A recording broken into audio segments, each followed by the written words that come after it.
1450 WOL, where information is power. This show has been previously recorded. No phone calls, please. Followed by attorney Carl Berry. He'll tell us to walk us through this legal maze. And then finishes off our anchor, the Minister of Information for Public Enemy, Professor Griff. 800-450-7876 is all over the news in every newspaper across the globe. Every news channel across the planet. Picture Bill Cosby doing what they call the perp walk.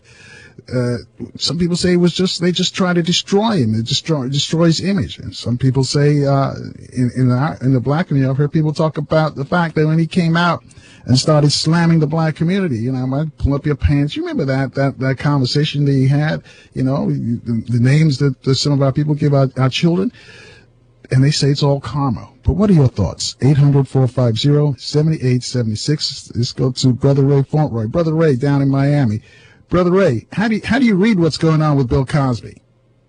Well, it's unfortunate, but first of all, how are you doing, Carl? Happy New Year and all of that. Happy New Year and all of that, but it's not a Happy New Year for Bill Cosby, though. Well, no, it isn't. Looks like things have caught up with him, but that's this business we call entertainment, and as you know, I was part of that for a while, and I couldn't take it, so I got out of the way. But it's unfortunate and that's one of the reasons why I asked you to come in on this, because people only see one side of entertainment. They just see what they see, whether it's on the screen or the song, whatever the medium is for entertaining. They don't know the business, the background, the cold-blooded, cutthroat business that it is. Well, it is that, and if you fall in that trap, you will get caught. Unfortunately, in entertainment industry, the opposite sex is there for the notoriety and for the money, and a lot of people do a lot of things to get it. We're familiar with how the women show up for the men in the industry, and what they'll do to get next to the star. So we know that happens. Now, hold that, right. Having said that, why would Bill Cosby want to drug women? And you just mentioned that women would line up, around the blocks just waiting for entertainers. And I've seen it happen with my own eyes. I've seen some entertainers, man. The ladies are out there banging on the door trying to get in. So why would you think Bill need to do that? Well, I don't think Bill needed to do that, and I'm waiting to see the evidence that he did. But if he did, I think what has to happen in this particular case, because of what's going on now in America and around the world as it relates to black people and black stars, and you can count out stars who've been caught in that web and exposed at the right time, if you will. I think that he didn't have to do it, but he did. And well, let me ask you this question, because this story is just so fluid, and this trial, if it does come off, will probably be the most watched trial since the OJ trial. Why do you think the rape allegations stuck against Bill Cosby, but they never stuck against Bill Clinton? Is it the numbers? Well, that's what I'm saying. We're under full-scale attack, and we need to look at this just for what it is. And you can go back through the annals of entertainment and sports, where our leading stars have gotten into problems dealing with this system, and we have to, just look at it for what it really is. It's a double standard, and there's a reason for it. And I think that right now, with the racism that's going on in America and around the world, as a matter of fact, this is why they're doing it. They're trying to create, in my opinion, a confrontation between blacks and whites in America, and this is one of the ways they do it. And if you go back over our stars, you go back to Michael Jordan, you go back to Mike Tyson, you go back to Tiger Woods, and it can go on and on and on. It's the same process, same game, and somehow we've got to understand that that's what it is, and then address it. So I feel really bad for Bill, because he had good intentions, great man, and he was doing the right things, financing the colleges, and the things that he was doing are great. So, he who without sin cast the first stone. We're dealing with the evil and the wickedness in this country, and we need to look at it. Now, I'm not saying to excuse what he's done, if he's done it, but that we have to face the facts that there are others who do worse things and never mention. Others who do the same thing and never, ever mention. So, got to look at it like that, and then got to make a decision or make an opinion, and make it after you get the facts about whatever's going on. Let me interrupt you and ask you this, Brother Ray. You mentioned all the philanthropic things that Bill Cosby did, and all the good things that he did, and he has done quite a bit. There's a lot of kids who went. I know a couple who went to college, went to law school because of Bill Cosby.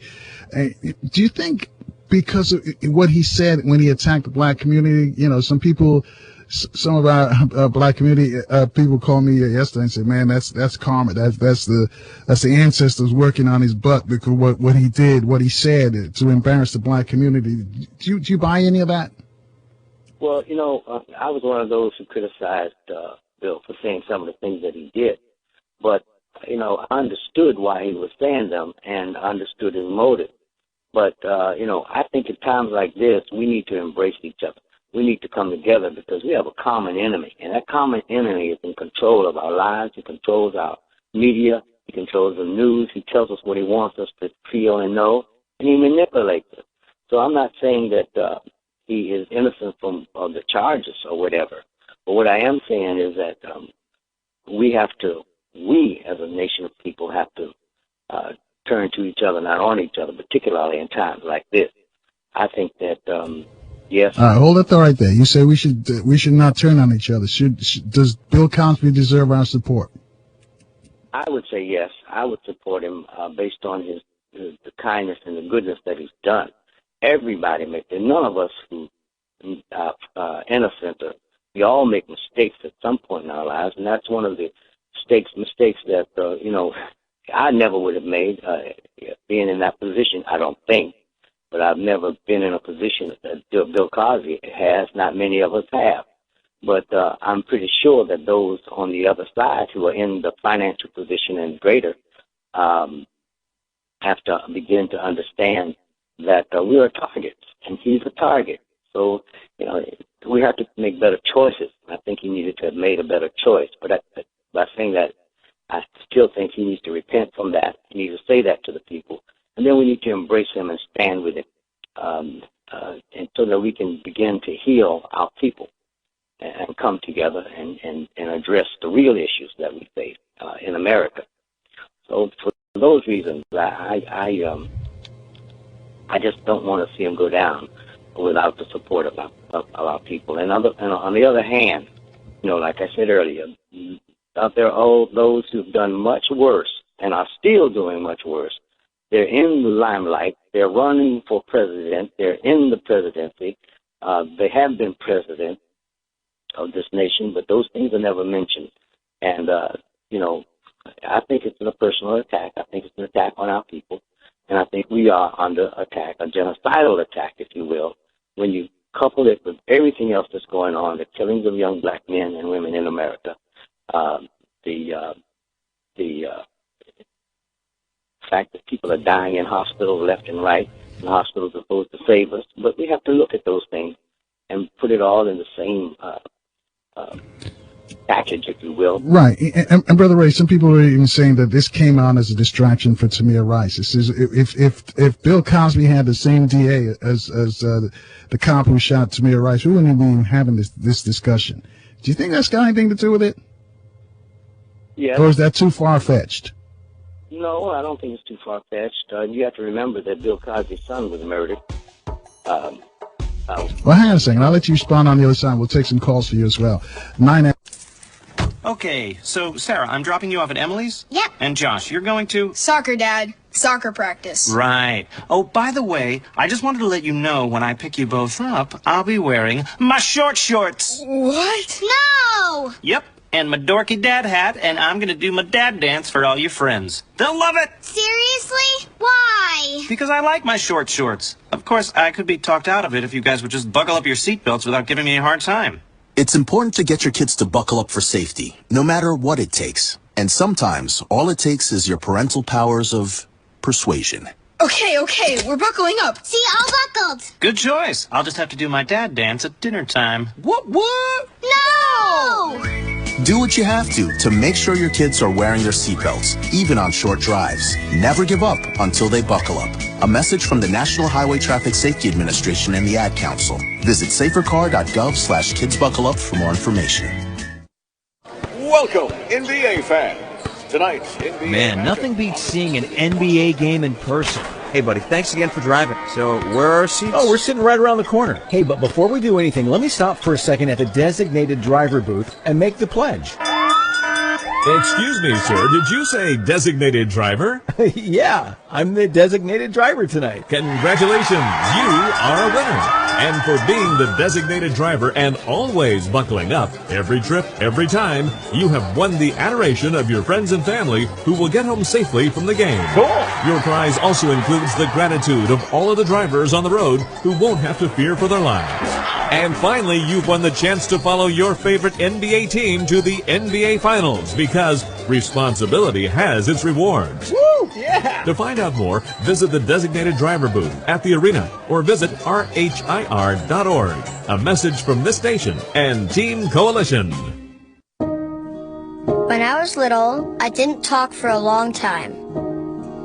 I liked things to always be the same. Anything new or different would scare and upset me. I was very sensitive to lights and sounds. It was almost like I had bigger eyes and ears than everyone else.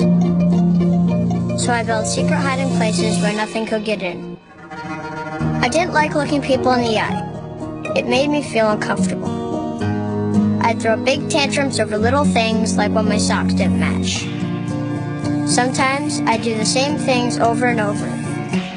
Until one day, I found out I had autism. My family got me help. Slowly, I learned how to live with it better. You can see signs of autism in children as young as 18 months.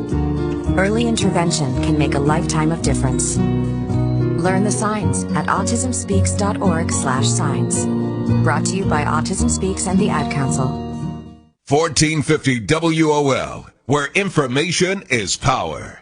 This show has been previously recorded. No phone calls, please. Nelson live and local from 6 to 10 a.m. on 1450 WOL. 13 after the hour with the brother Ray Fauntleroy, civil rights activist now in Miami and Washington, D.C. And we're talking about Bill Cosby. You all saw the perp walk that they made him do.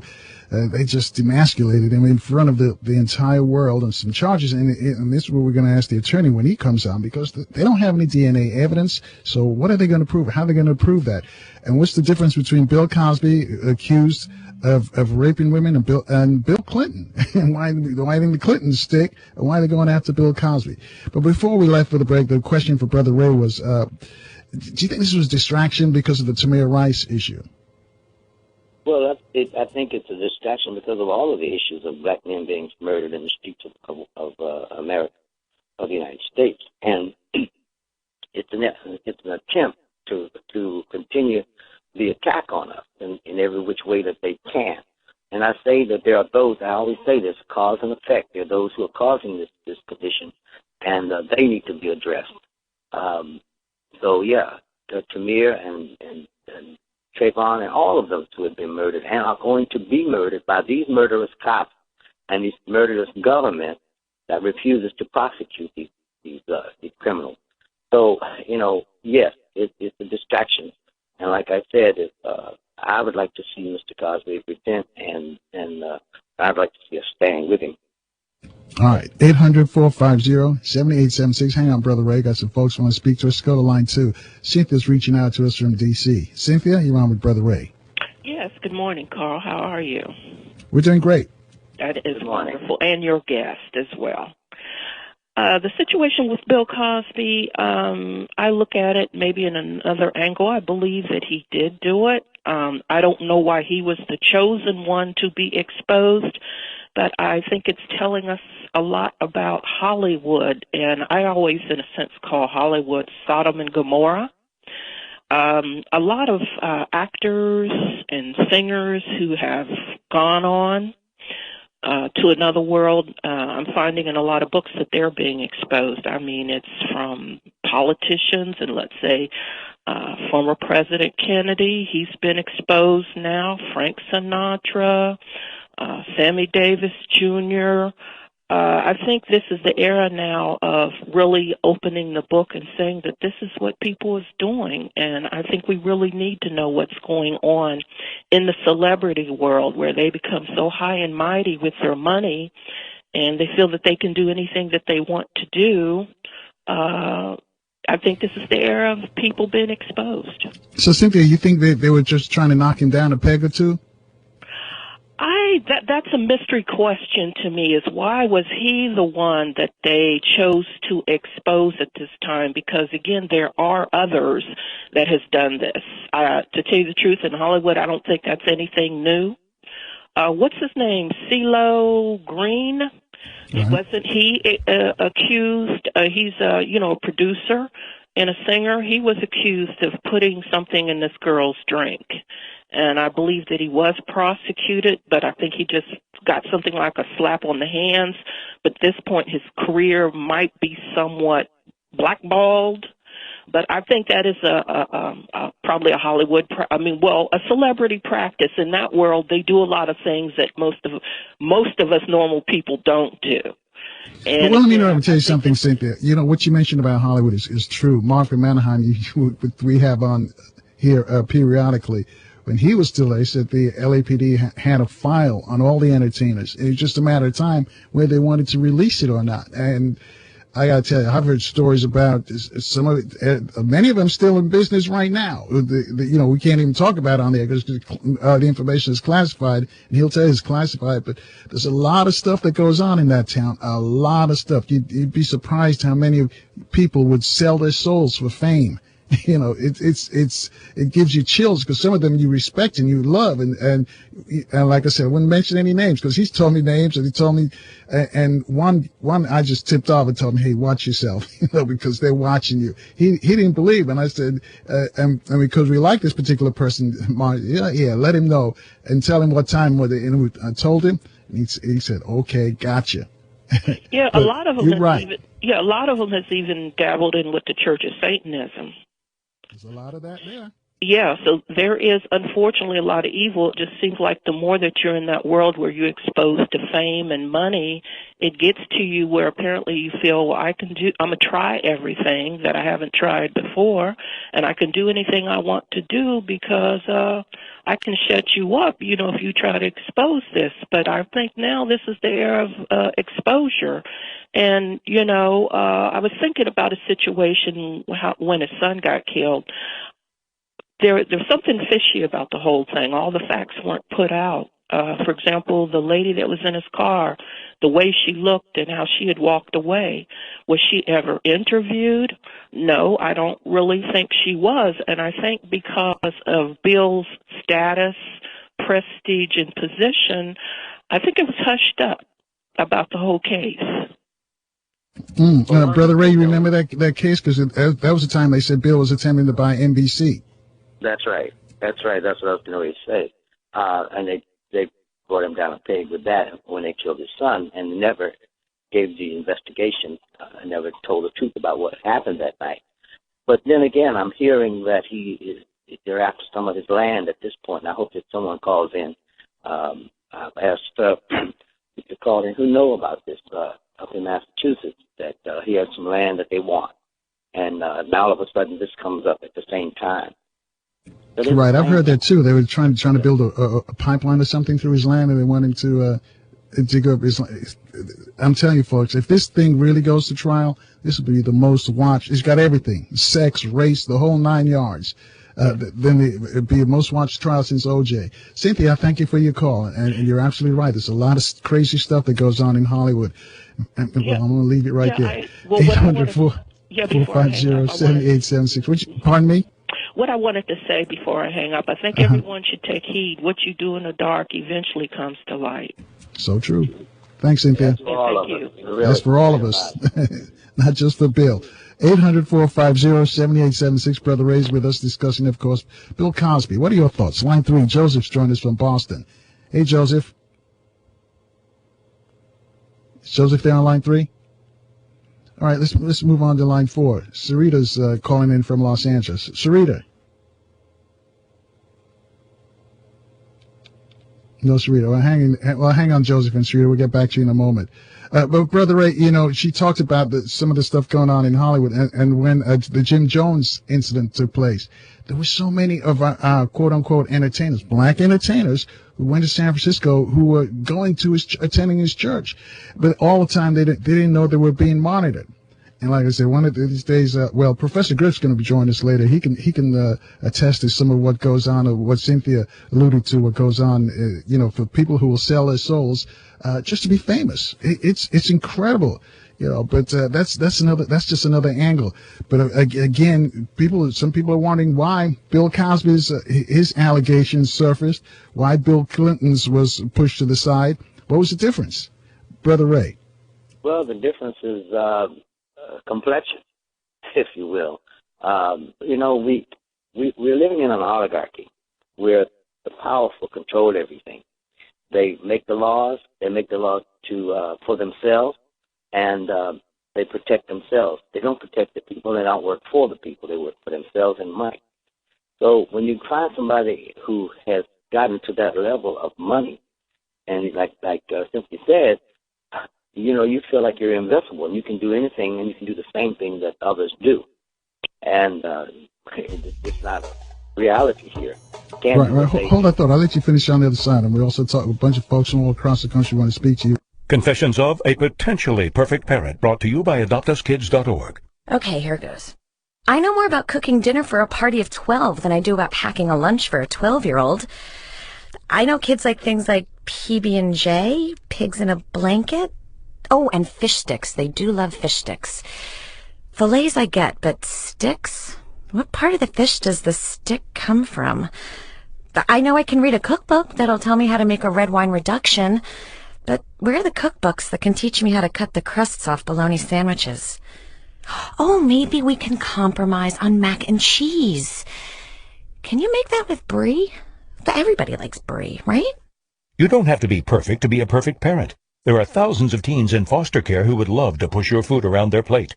Call 1-888-200-4005 or visit AdoptUsKids.org for more information.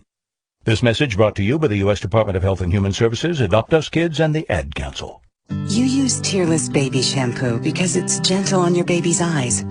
You make sure his toys don't have any sharp edges. You always test the bath water to make sure it's not too hot. You taught her what to do when the smoke alarm goes off. You make sure she wears a helmet when she rides her bicycle. You put on his sunscreen, even when he's embarrassed his friends will see. You do so much to keep your child safe. But are you using the right car seat for your child? Is your child facing the right way in the car seat? Is the seat too big or too small? How do you know when it's time to move your child into the next type of seat? Car crashes are a leading killer of children ages 1 to 13. Protect your child's future at every stage of life. For information on the right seat for your child, visit safercar.gov/therightseat. That's safercar.gov/therightseat. A message from the National Highway Traffic Safety Administration and the Ad Council. Welcome, NBA fans. Tonight's NBA. Man, nothing beats seeing an NBA game in person. Hey, buddy, thanks again for driving. So, where are our seats? Oh, we're sitting right around the corner. Hey, but before we do anything, let me stop for a second at the designated driver booth and make the pledge. Excuse me, sir. Did you say designated driver? Yeah, I'm the designated driver tonight. Congratulations. You are a winner. And for being the designated driver and always buckling up every trip, every time, you have won the adoration of your friends and family who will get home safely from the game. Cool. Your prize also includes the gratitude of all of the drivers on the road who won't have to fear for their lives. And finally, you've won the chance to follow your favorite NBA team to the NBA Finals because responsibility has its rewards. Woo! Yeah! To find out more, visit the designated driver booth at the arena or visit rhir.org. A message from this station and Team Coalition. 1450 WOL, where information is power. This show has been previously recorded. No phone calls, please. And now back to the Carl Nelson Show on Washington, D.C.'s 1450 WOL Radio. And thank you for staying with us, folks. It's, of course, discussing Bill Cosby, the we've seen on television the fall of America's father, some people used to call him, and some people saying that it's all a distraction because we've got the Tamir Rice, Freddie Gray, Walter Scott, and all these cases coming up now. The media's doing a follow-up accusations of Bill Cosby some 10 years ago or longer than that, just to distract black folks. But again, Brother Ray, what are your thoughts? I'm going to let you finish up before we go back to the callers. Well, first I'd like to just say that I like to think about Bill for all the good that he's done and not the negative that he's done. He's accused of doing. Yeah, he's accused of doing. I was going to say if he's done, he's accused of done. But he's been such a great example for so many people of all races in his life, and I want to keep that in the forefront of my thinking. But at the same time, I understand that they are trying to distract us while they shoot us and kill us and lock us up, give us long time for little crime, and put us in the condition of having to do something different to make a living while, they take our homes, take our jobs, and arrest our children. So, we've got to look at all of these things when these kind of situations arise, and we have to address them. But to sit back and go along with what they're telling us and what they're saying, knowing who they are and what they've done and what they're doing. Let me interject and ask you this, Brother Ray, because I know, like myself, you remember Bill Cosby from the I Spy days with Robert Culp, and thought, seeing a brother on TV was one of the coolest things. Young people don't understand that or can appreciate that these days when you turn on your television set or saw Diane Carroll being Julia. And he saw one of us on television. He said, "Wow, we finally made it," and we all looked up to Bill Cosby back then. Do you think how much of it is his fault? How much is it he just didn't know how to handle all that fame?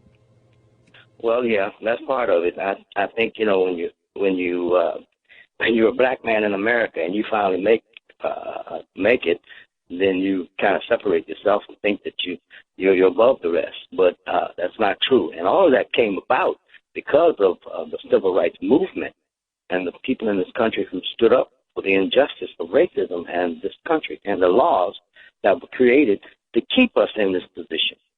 So when you think about all of that and you look at those who made, look at Mike Tyson for an example. Mike Tyson was at the top of his game, but he didn't know how to handle it. It was too much for him. And he admits it was just too much, and he couldn't have all that money and all of the women that they would just fall at his feet. So there's a lot that we need to put in the hopper when it comes to looking at this situation here.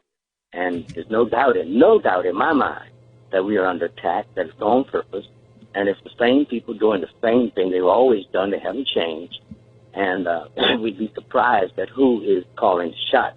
Right. Hold the thought right there, Brother Ray. It's 28 after the hour. And we got Joseph from Boston. And you mentioned earlier there was some land issues with Cosby's, we'll call it compound. It's got a big estate near Boston. Joseph, on line 3. Good morning, Carl. Good morning, Ray. Could you hear me? We can hear you loud and clear. Before you make your comment, have you heard that about somebody that want to take his land or run a pipeline through his land in the Boston area in Massachusetts? No disrespect, Carl. I don't want to get distracted. I don't know nothing about that. I want to All right. Well, give us what you got. Go ahead. No, you answered. You said you don't know anything about it. That's cool. Yeah. My thing is, if the woman was molested, raped, they should get confiscated. I know how the feeling is when you're a victim of a crime and the justice system don't believe your story. I'm speaking from personal experience. But as far as I'm concerned, Bill Cosby meant more to me than probably a lot of great people in America. I used to do photography, and we used to go pen relays. I ran track there. And one of the highlights is to see the Jamaicans run against the Americans and to see Bill Cosby run. I got about 4 or 5 photos of Bill Cosby running against Valerie Visco Hooks, 1984 gold medalist. I got pictures of the world's tallest man from Pakistan, 8 foot 4 inches. I got Shaka Khan. I got Dave Winfield. I got all kinds of famous people I took pictures of. And I used to play trailers with other guys on the track team. And one picture I'll never trade with is Bill Cosby. Bill Cosby meant a lot to me. But the problem is there's a bigger picture going on here. It ain't just Bill Cosby they're going after. I think it's a silent revolution taking place. You got Jack Warner, who's from Trinidad and Tobago, part of FIFA, where I'm from. And as far as I concerned, Jack Warner was corrupt, but I couldn't figure out why Trinidadians couldn't see that. Anyway, the head of FIFA, they went a battle, whatever his name, Warren Jeff, head of the Mormon people over there in Arizona or Utah, wherever. But I got a problem with going after people like Bernie Madoff and Bill Cosby. They're 78 years old. I think it does no good for America when you put people that age in jail. What does it accomplish? The man did so much for the community. Let's solve the problem another way. I think the problem why they're going after a lot of black particularly is because we got too many sellout Negroes get on the radio and talk a lot of crap like they really care about uplifting all black people, but they just care about that 10%. You have a good day, Carl. Have a good day. All right. But Joseph says they shouldn't go after him because of his age. Should age be a determining factor, whether he is innocent or guilty? Well, they don't go after certain people because of their age. So, yes. And the other thing is that these were so-called crimes that supposedly happened more than 10 years ago. And, again, it's the timing. They bring it up at a time when we're having terrible stress in America based on race, what's going on in our streets, and the silence of our elected officials who are sitting back silent at a time when they need to speak out. So, I think it all plays into the mixture of the cake they're baking. They really want a race riot in America so they can continue to take over. They're bringing in Europeans into this country from all over the world, others from all over the world, bringing them in, crowding us out, taking our homes, taking our jobs, and we can't see what it is. I mean, it's clear to me. And I'm just hoping that we would unite, come together as a people, organize, and address it. All right, 800-450-7876, 28 away from the top of the hour. Let's go out to Los Angeles on line 4. Sarita's joining us. Sarita, your thoughts on Bill Cosby? Good morning, Carl, and good morning to your guests. Carl, first of all, let me start off by saying I absolutely do not excuse any sexual act against women, children. I have been a victim of that before, so I absolutely don't. However, I do know as a black woman here in America, I know how they operate. We've been in bed with them long enough from slavery on up till to date. And that is white folks, what they do, especially with those who are supposedly in power as far as money is concerned, they go after them. And when the lady came on, cause it is no secret that Bill Cosby is not a good husband, meaning that he has ways of cheating and this and that. So no one's excusing that. Well, let me stop you there. Is that because of the fame, though? Whose fault is that? Is it Bill's fault that he yielded to temptation, or the women who are throwing themselves at him? It's not his fault. What it is, what I truly believe is that a lot of times when these athletes and actors and whoever else, when they begin to make money or the door supposedly opens for them, they get comfortable.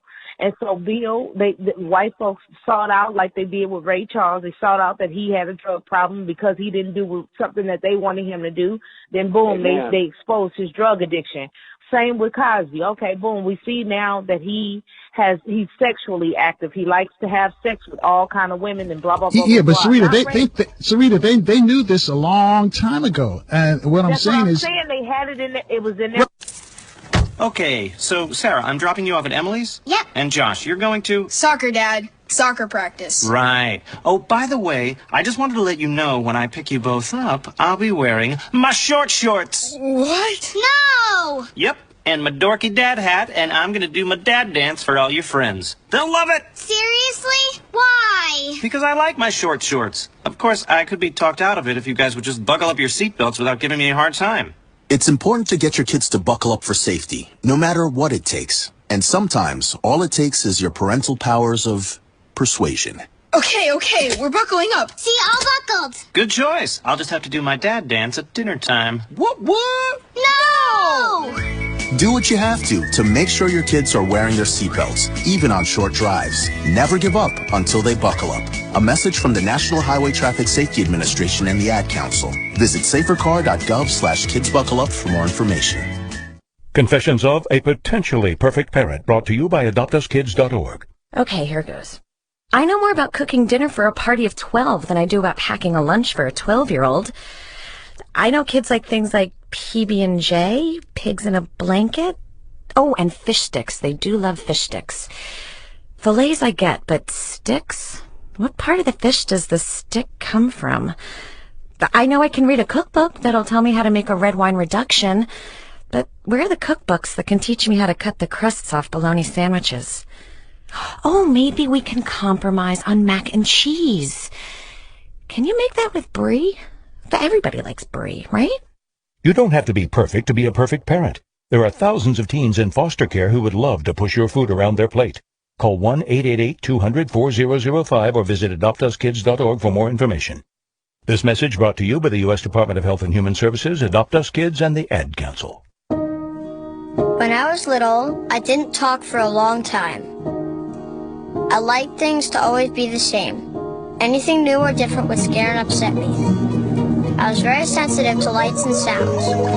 It was almost like I had bigger eyes and ears than everyone else. So I built secret hiding places where nothing could get in. I didn't like looking people in the eye. It made me feel uncomfortable. I'd throw big tantrums over little things like when my socks didn't match. Sometimes I'd do the same things over and over. Until one day, I found out I had autism. My family got me help. Slowly, I learned how to live with it better. You can see signs of autism in children as young as 18 months. Early intervention can make a lifetime of difference. Learn the signs at autismspeaks.org/signs. Brought to you by Autism Speaks and the Ad Council. 1450 WOL, where information is power. This show has been previously recorded. No phone calls, please.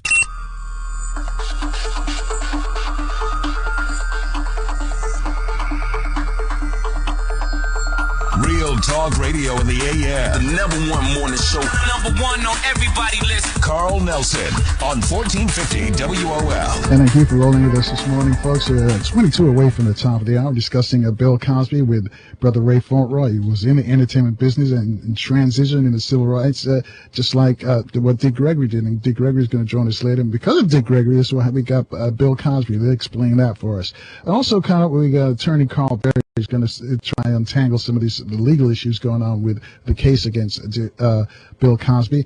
And then to top it off, more about the entertainment industry and how it affects entertainers with Public Enemy's Minister of Information, Professor Griff. So keep it locked to right here all morning long. We'll discuss Bill Cosby. Let's go back out to L.A. Sarita, again, on line 4. Sarita, the question again was, why now? Why did they decide to drop this information on Bill now? Well, he was due to come out with a show this year, 2016. He was due to come out with another show. They was afraid of that. And again, when you get too big, what our family used to tell us, too big for your britches, then they find reasons to make something happen. I don't understand how he could get away with raping supposedly 40 white women, and nothing is done throughout the years. And we know, Carl, again, they knew what his weakness was. They kept that in their back pocket. That's what they did. They kept it in the back pocket. Now they deciding to use it. And now, like the guy said here, your guest said, it's about politics. It's about taking him down and stripping him to nothing because he won't sell. I didn't even know about the sale of property or them wanting his property. I didn't even know that. So, it's always an agenda with white folks. However, again, like I said, it's no way that I would never support someone that has raped or molested or anything. However, I know white folks and I know how they do when they dealing with us. So it's never a fair situation.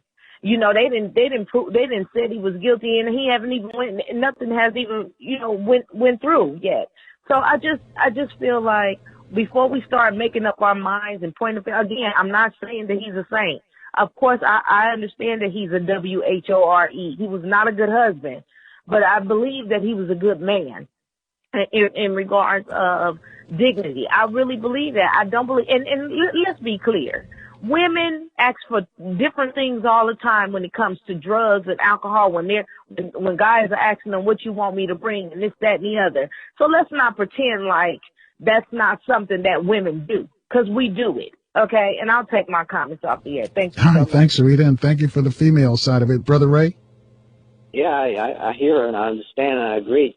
That's what I'm saying. That we have to look at the whole picture. Nothing has changed.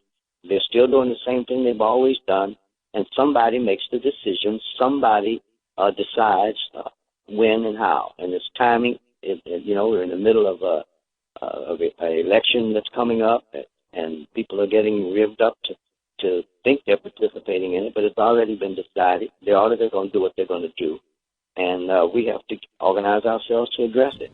We had Malik on from L.A., and he was saying a lot of the attacks that you see on a young black men are because of Bill Clinton in the White House. Do you think this has is that too far-fetched too? Is it because they can't get a Bill Clinton, not Bill Clinton, Barack Obama? They can't get at him, so bring down the next quote-unquote fatherly figure in the black community, Bill Cosby?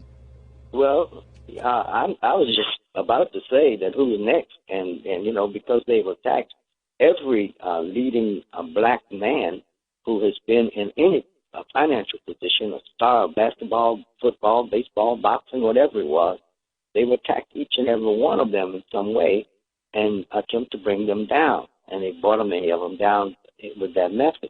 But it's the same people doing the same thing, and I'm wondering now if Obama is not the next one that they will go after.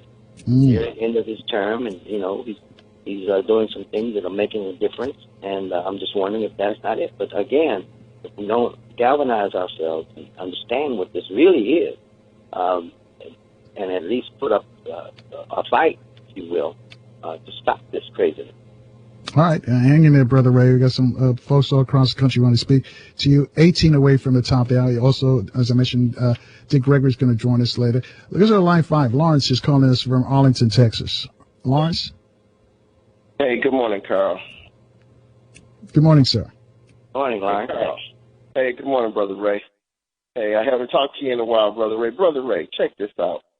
With all the young brothers and sisters who are not wealthy, who are being set up, unjustly, prosecuted, shot down, and murdered. Brother Ray, how can a black man, a conscious black man like me, coming from the inner city, care one iota about what happens to an elite black man, Bill Cosby, who could have did so much for black people? And the little that he did, kudos to that. I get that. But to those who much is given, much is expected. Now, this brother could have did so much for black America. Do you think, really, it is a distraction for those who are stuck on stupid? I could care less about the women that he drugged or didn't drug. I could care less about the pipeline through his land. Do you get what we're talking about? The pipeline through his land? Some brothers and sisters don't even have nothing but a cardboard box to stay in. And we talking about what happens to this black man. And, this 78-year-old black man, and everything y'all saying is true. When, they keep you on the leash like a little dog. And when you stray, they jerk your leash, they jerk that chain, they can spank you real good. Yeah, he done did something, pissed somebody off, did the wrong thing, don't want to go along and get along. And this is what they doing. But that's standard operating procedure. Do you think the black America need to go through another O.J. syndrome? O.J. didn't care nothing about black America. He was a white man's puppet. Bill Cosby, for the most part, white man's puppet. That's keeping it real. That's keeping it 100, Brother Ray. All right, Lawrence, let's give him a chance to respond. You made a point. Brother Ray, should we care about it? Because he says, like O.J., he didn't care about the community. But I beg to differ, because Bill did a lot more than O.J. ever did. There's a lot of stuff that folks don't even know when I'm talking about scholarships and that he's done, paying for folks, kids to go to school. He has done a lot for the black community, as opposed to O.J. But I'm going to let Brother Ray respond. Lawrence, thank you for your call. Brother Ray? Yeah, first of all, Bill has done more than most of our elite, most of them, probably all of them. And I appreciate his work. Like I said before, I remember the good things that he has done. And he's done many of good things. Yeah, but Lawrence is saying that we shouldn't care about him because he's upper class. He's part of the bourgeoisie. There's no affinity between him and the lower class. Why should poor black folks care about a rich man like Bill Cosby? Well, like I said, I disagree with that, Lawrence. I disagree with that analogy because he has done great things and continues to do great things. And he's done things that others haven't even attempted to do, like buy NBC, come on, and the financing of universities, colleges, and all the good things that he's done. So we have to look at that and understand that the only way to make it in America, black man, is that you have to go along with some of the things that these people force on you. And I go back to my own situation. That's why I got out of the business because of that. I refused, absolutely refused. Well, I'm a poor man today, and I don't mind that. It doesn't bother me. But, we have to understand that in order to get something out of the situation, there are some of us who will do whatever they have to do to survive. Like Malcolm said, Okay, so Sarah, I'm dropping you off at Emily's? Yep. And Josh, you're going to? Soccer, Dad. Soccer practice. Right. Oh, by the way, I just wanted to let you know when I pick you both up, I'll be wearing my short shorts. What? No! Yep, and my dorky dad hat, and I'm going to do my dad dance for all your friends. They'll love it! Seriously? Why? Because I like my short shorts. Of course, I could be talked out of it if you guys would just buckle up your seatbelts without giving me a hard time. It's important to get your kids to buckle up for safety, no matter what it takes. And sometimes, all it takes is your parental powers of persuasion. Okay, we're buckling up. See, all buckled. Good choice. I'll just have to do my dad dance at dinner time. What? No! Do what you have to make sure your kids are wearing their seatbelts, even on short drives. Never give up until they buckle up. A message from the National Highway Traffic Safety Administration and the Ad Council. Visit safercar.gov/kidsbuckleup for more information. When I was little, I didn't talk for a long time. I liked things to always be the same. Anything new or different would scare and upset me. I was very sensitive to lights and sounds. It was almost like I had bigger eyes and ears than everyone else. So I built secret hiding places where nothing could get in. I didn't like looking people in the eye. It made me feel uncomfortable. I'd throw big tantrums over little things like when my socks didn't match. Sometimes I'd do the same things over and over. Until one day, I found out I had autism. My family got me help. Slowly, I learned how to live with it better. You can see signs of autism in children as young as 18 months. Early intervention can make a lifetime of difference. Learn the signs at autismspeaks.org/signs. Brought to you by Autism Speaks and the Ad Council. Welcome, NBA fans. Tonight's NBA Man, nothing beats seeing an NBA game in person. Hey, buddy, thanks again for driving. So, where are our seats? Oh, we're sitting right around the corner. Hey, but before we do anything, let me stop for a second at the designated driver booth and make the pledge. Excuse me, sir. Did you say designated driver? Yeah, I'm the designated driver tonight. Congratulations. You are a winner. And for being the designated driver and always buckling up, every trip, every time, you have won the adoration of your friends and family who will get home safely from the game. Cool. Your prize also includes the gratitude of all of the drivers on the road who won't have to fear for their lives. And finally, you've won the chance to follow your favorite NBA team to the NBA Finals because responsibility has its rewards. Woo! Yeah! To find out more, visit the designated driver booth at the arena or visit rhir.org. A message from this station and Team Coalition. 1450 WOL, where information is power. This show has been previously recorded. No phone calls, please. On 1450 WOL. And thank you for staying with us, folks. So, Brother Ray, I want to thank you for joining us and giving us your insight into what's going on this morning with Bill Cosby. Thank you for inviting me, my brother. All right, we'll talk later. Brother Ray Fauntleroy. Also coming up next, Dick Gregory's going to join us. As I mentioned, attorney Carl Berry's going to untangle the legal issues surrounding Bill Cosby. And also get more into the entertainment industry and what it does to some people. Professor Griff's going to provide that information for us. Of course, he's the Minister of Information for Public Enemy. Let's take some more calls before we go to Dick Gregory. 800-450-7876. Go to line 6. Fred's calling us from D.C. Fred, your thoughts on the Bill Cosby case? Good morning, Mr. Nelson. My comments are analyzing the public's reaction, which is, as always, women cannot be wrong. And in this case, 52. I think it's up to 52 now, right? I lost count, man. It's just incredible. Okay. To be honest. I'd like to cite a couple of quick cases. That is, okay, there's this recent case in Virginia Tech, which is a white woman accused all-male fraternity on campus of gang rape. This story was endorsed by the Rolling Stone magazine. All of the players, all of the males said they were innocent.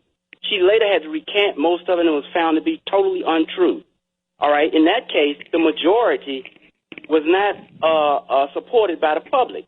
Again, people saying, how can 52 women be wrong against this one man? Okay, in that case I just cited, all the people were males. The public didn't side with their point of view, and they were found to be innocent. In the Duke lacrosse case, in which a woman accused the lacrosse team of gang rape, was found to be a liar. The DNA showed not only did none of the guys' DNA was found on her, she had DNA of other guys that weren't even at the event. Okay, so it's interesting how when it's automatically assumed that men are guilty, but when men are making the same claim, they're not accepted by the public. Wait, what do you think? Why do you think that's so? Because you're saying it breaks down on the sex side and not a racial side. Because I saw the racial connotations in the examples that you provided. Well, I see that also. I see that in as you stated, and you brought up another very interesting point. Now, when the public wants to accept the majority point of view, in this case, there were a number of women that accused Bill Clinton of being a sexual predator as when he was president and governor. But the majority of the public, including Hillary Clinton, vilified those women. And so why the different treatment for Bill Cosby? Well, again, I just said the public's perception is, how can 52 women be wrong? How can they be wrong? Because the numbers are so stacked against them. But the cases I just gave you, the accuser, the numbers were stacked against her. But the public believed her instead of the men that claimed innocent, and they were all found to be innocent. Right, and you know what? Back to what you mentioned about Bill Clinton. Now the conservatives are using this Bill Cosby piece against Hillary Clinton. They've got pictures of Bill Clinton and Bill Cosby together, insinuating that that Hillary Clinton is part of all of this assaults on women, and that she somehow agreed to all that. But that's all politics. Do you think it's politics? Because that's what Bill Cosby said, it was politics. Do you think underneath all of this is just politics? Yes, sir. I really do. If you notice this push since Obama's been in office that the woman cannot be wrong, it's all about the white woman rights. A male has no chance in no form of legal society against women. I don't care even if it's for child support. Anything. It's automatically assumed that the man is wrong. All right. Thanks, Fred. We'll see if anybody agrees with you. 800-450-7876. Now let's bring in Dick Gregory. Folks, most of you don't know that Bill Cosby got his start because of Dick Gregory. Dick Gregory, welcome back to WL Radio. Thank you, my brother. Peace and love to you. This is a hard show for me to do. I know, because it's your friend. Why don't you tell folks? Not only that, I do research, man. I'm not into what they say do out there. I don't have to explain that to you because you know. Most of the people that they killed didn't die from that.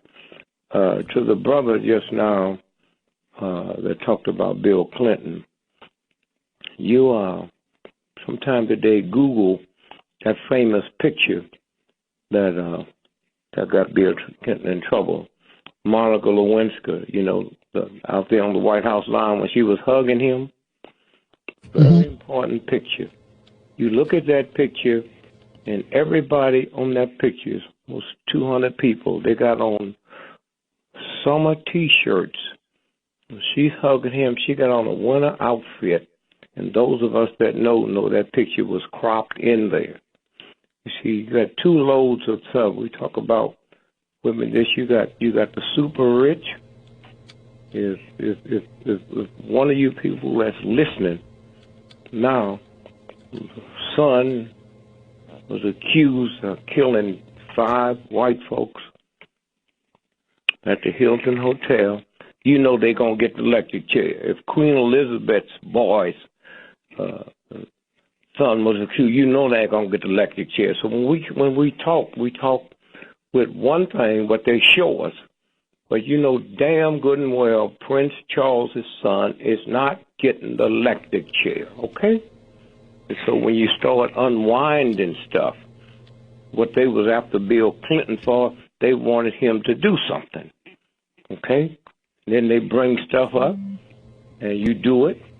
When we sit and we look at Ron Brown, I'm the one released the pictures with Ron Brown with the bullet in the back of his head. It never was a plane wreck, okay? Okay? Right, you did show me that picture. But, Greg, I want you to take back the listeners, because they don't know that you actually were instrumental in Bill Cosby getting his start with the Playboy Club. You know, I got so much stuff. I don't even know what you're talking about, man.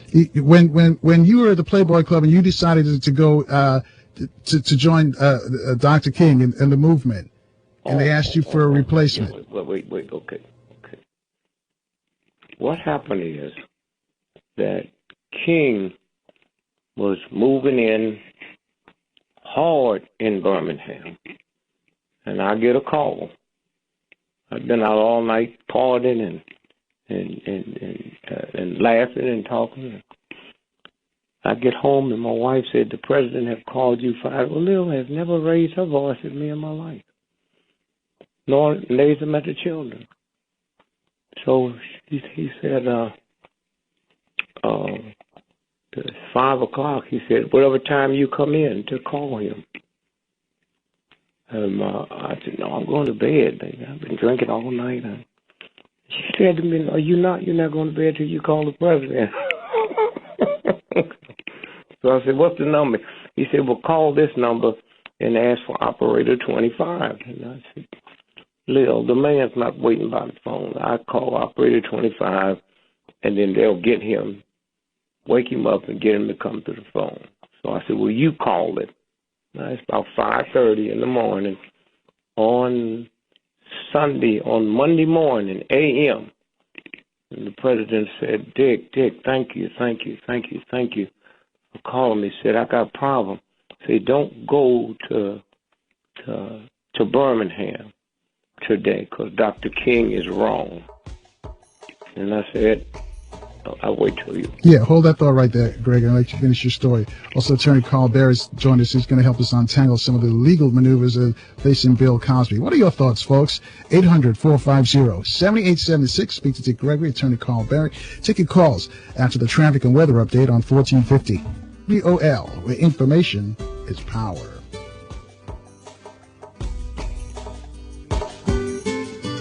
I can make an impact in the world. As young people think that we can't make a difference, but not only we can make a difference, but sometimes we can make the biggest difference. We wanted to be the doers and we wanted to be the changers. You just have to find something that you're passionate about and use your talents and your abilities to volunteer. Volunteering doesn't have to be a chore. It really is a reward in itself. It helps you get farther in life. There is no better feeling than helping somebody else. You could see one person smile, you could tell they needed that smile, and it could really change and open up your heart to new things. A lot of things are really competitive about individual achievement. Volunteering is a way to take a step back from that. See a need, gather friends, and change the world. Changing someone's world. It happens now. This is the time. And this is when you learn, so why not start? Are you a young volunteer making a difference? Apply for the Prudential Spirit of Community Award. Visit spirit.prudential.com. Confessions of a Potentially Perfect Parent, brought to you by AdoptUsKids.org. Okay, here goes. I know more about cooking dinner for a party of 12 than I do about packing a lunch for a 12-year-old. I know kids like things like PB&J, pigs in a blanket. Oh, and fish sticks. They do love fish sticks. Fillets I get, but sticks? What part of the fish does the stick come from? I know I can read a cookbook that'll tell me how to make a red wine reduction, but where are the cookbooks that can teach me how to cut the crusts off bologna sandwiches? Oh, maybe we can compromise on mac and cheese. Can you make that with brie? Everybody likes brie, right? You don't have to be perfect to be a perfect parent. There are thousands of teens in foster care who would love to push your food around their plate. Call 1-888-200-4005 or visit adoptuskids.org for more information. This message brought to you by the U.S. Department of Health and Human Services, Adopt Us Kids, and the Ad Council. Kids are going to get bumps and bruises as they grow up. It's part of being a kid. But we can protect kids from serious injuries. Did you know that preventable injuries are the #1 cause of death for children in the United States? But the thing about preventable injuries is that they're preventable. This is a problem we can fix. There are little things we can do so kids can grow up to do big things. Learn more at safekids.org. WOL Washington, WPRS HD2 Waldorf, WKYS HD2 Washington, WMMJ HD2 Bethesda, celebrating 35 years of service to the community, where information is power. This show has been previously recorded. No phone calls, please. The views and opinions of the following show do not necessarily reflect the views and opinions of News Talk 1450 WOL, Radio 1 Incorporated, or their management. 1450 WOL, where information is power. This show has been previously recorded. No phone calls, please. The views of the following show do not necessarily reflect the views and opinions of News Talk 1450 WOL, Radio 1 Incorporated, or their management. Welcome to the Carl Nelson Show on Washington, D.C.'s 1450 WOL Radio and live around the world on WOLDCnews.com. Thank you for staying with us for after the hour discussing Bill Cosby, what it means and why now. So many questions to be answered. Later on, Attorney Carl Baer is going to join us, help us with the legal questions, and also much later, the Minister of Information for Public Enemy, Professor Griff, will be here. He'll tell us about what it's like being a superstar or a big entertainer in the business. And speaking about being a big entertainer, with us we have, some of you just know him as a social activist, Dick Gregory. Well, one time, Dick Gregory was the hottest comedian, the hottest entertainer on the planet. And he decided to give it all up and join Dr. King in the civil rights movement. So, Greg, take us back, because at some point, Bill, your paths and Bill Cosby's paths crossed in Chicago. But you left us, you got the call from JFK, and you returned his call when he called you about going to Birmingham. Okay, first let me just tell you, those of you that know this, do you all remember the black mayor in Tuskegee, Alabama? Johnny Ford, yeah. Johnny Ford. Remember the white woman he was married to? Yeah. In the 60s. That was George Wallace's sister's girl. Okay? Did you hear what I just said? In the 60s, the early 60s, John Ford, mayor of Tuskegee, beautiful human being, married to a white woman. Okay? That white woman was George Wallace's sister's daughter, okay? So everybody got two things to worry. I don't worry about it. I tell you all the time, my mother was alive and heard things I say, she'd call the police on me. But when you get to the point where you got millions of dollars to spend for research, there's a lot of people out here that hate they have to do what they doing. And they bring me stuff. All kinds of stuff. I have the money and the team to look it over. When I go look at a movie, when I looked at Concussion the other day, I said, wow, man, all these people, I know them. I know Cyril Wick when they framed him because he was at odds with the Kennedy autopsy, okay? And so consequently, when Kennedy called me and said his the exact words he said, and I don't know how TV1 got hold to it, but they ran it word for word, even what the president was saying. And I said, hey, man, let me tell you something. As wrong as you think King is, and as right as you think you are, King is righter than you, as wrong as you are. And I'm getting on that plane and I'm going. So I get there. Now, I knew something that most folks didn't know in the movement. We was becoming such an embarrassment around the world about the children, the water hoses, and all of that. That the real boys came together and said, okay, we got to get Bill We got to get him out of there. Bull Connor. And so they made a deal. I want y'all to hear this. They made a deal with the state that they would give the state $93 million. Okay? And then they would give the city $63 million. And they would give Bull Connor about $30 million. And what the state legislature, what they agreed to is that they would take any city in Alabama that had a population over a certain number, and the Alabama state legislature would pass, would pass legislation that said any police chief working a city over certain people that have to be civil service. And so this came through on the telephone. They had to put it through so fast. And so the legislation came through and everybody was in order. The reason they did that because Bill Connor couldn't read or write and he couldn't pass the civil service test. I don't know how King found out about that. One of the most brilliant strategy moves in the history of any movement. When he moved on that, and then they got Bull Connor out there, that's what happened. Now, y'all going to think 50 years from now it'll come out, okay? It's just coming out now that December the 7th, 1941, President Roosevelt was so cocained out, Eleanor had to sign the war plan, the act of war, okay? America's always been like this. They do whatever they want to do, and ain't a damn thing you can do about it. One day, and we'll get back to the bill, one day when Kathy Hughes and I used to do a show, I'm not going to tell you this because the tape is there, Friday evening, last show, we're doing it, and we come back on Monday, and I said, Kathy, do Princess Di owe you any money? And she said, what do you mean? Well, you heard me. I said, she owe you any money. And she said, no, why? I said, because if you don't get it soon, you'll never get it because they're going to kill the wench over the weekend.